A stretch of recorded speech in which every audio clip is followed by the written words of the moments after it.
Thanks, Greyman. So, Kade, have you ever thought about karma? No, I can't say I have. Well, in the next story that we're about to see, you will all get a very good lesson on you reap what you sow.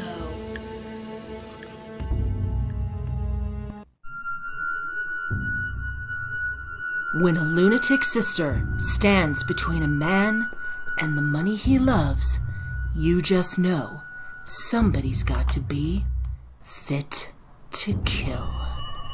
Back, Gabriella! Go back or I'll turn Roomba loose. Oh Lord, why did she have to be violent at a time like this?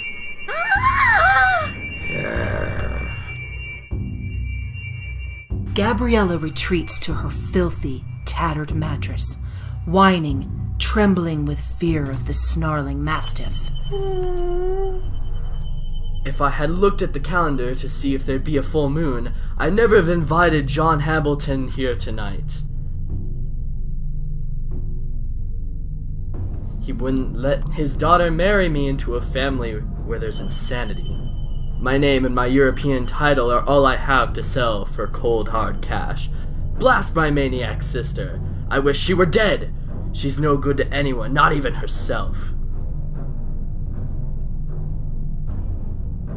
Count Luther von Rushstein shudders as he reads again of his future bride's latest escapade. She'll be difficult to tame, but tame her I will.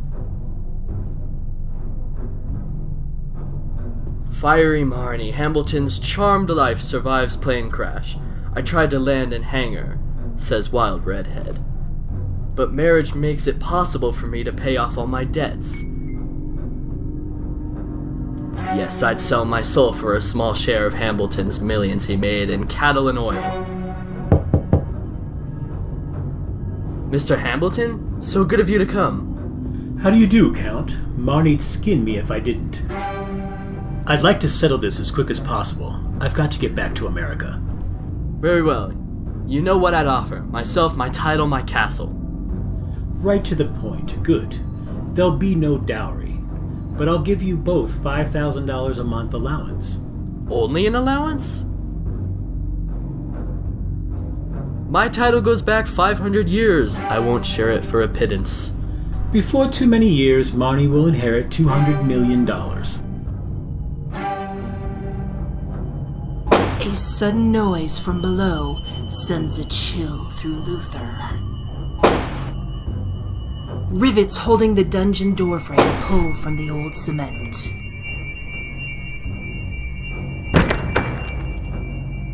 The crash of the heavy door on the rock floor below reverberates through the ancient castle. What in blazes was that? Just a door blown shut by the wind. Let me show you around, Mr. Hambleton. Well, I never did see a castle, but I can't stay too long. If he sees Gabrielle, it'll ruin everything.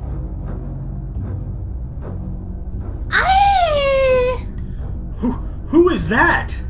I can't hide the truth. She's my sister. She's mad, Mr. Hambleton. But I swear to you, there's been no other insanity in all our family history. Go back downstairs, Gabriella. Is she dangerous?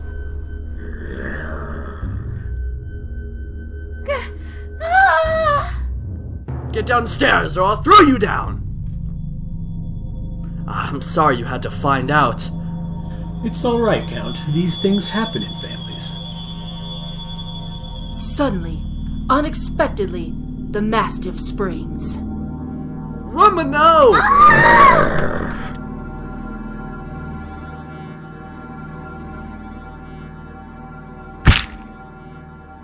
Her neck was broken. Oh, my poor Gabriella. I'm so terribly sorry. Would you please help me carry her up to her room? You see, her brain was damaged at birth. She hid below this castle. She was terrified of Roomba. I should have killed the brute. Don't blame yourself. You're a compassionate man, Count. I admire you for that. I wish you'd consider my offer.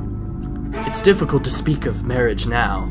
But I must have your answer tonight. I'm due back home in the States.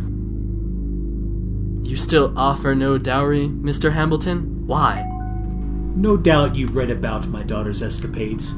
She's not a bad girl, just spoiled. Perhaps you'd put up with her shenanigans, or you might get tired of trying. I want Marnie to stay married. You might decide to get a divorce and keep the dowry. Very well, Mr. Hambleton. I shall make arrangements for the wedding here. Splendid, splendid. As the multimillionaire's limousine speeds off into the night, Count Luther von Rushstein chuckles softly. You played right into my hands, John Hambleton. I'll break your brat's spirit as I'd break a wild horse.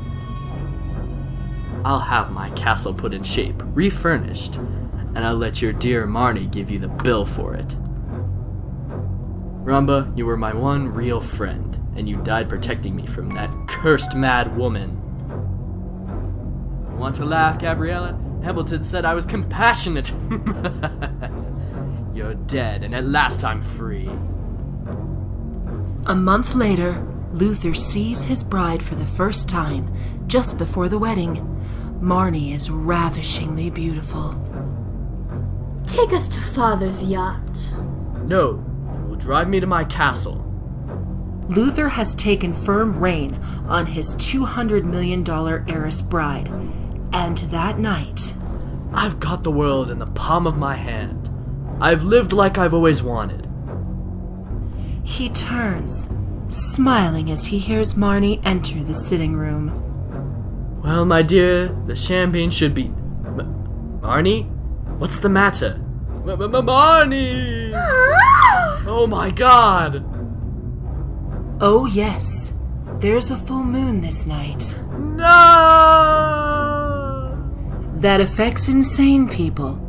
What an unexpected surprise Count Luther von Rostein's father-in-law palmed off on him. How lucky that the Count is a compassionate man, eh? The end.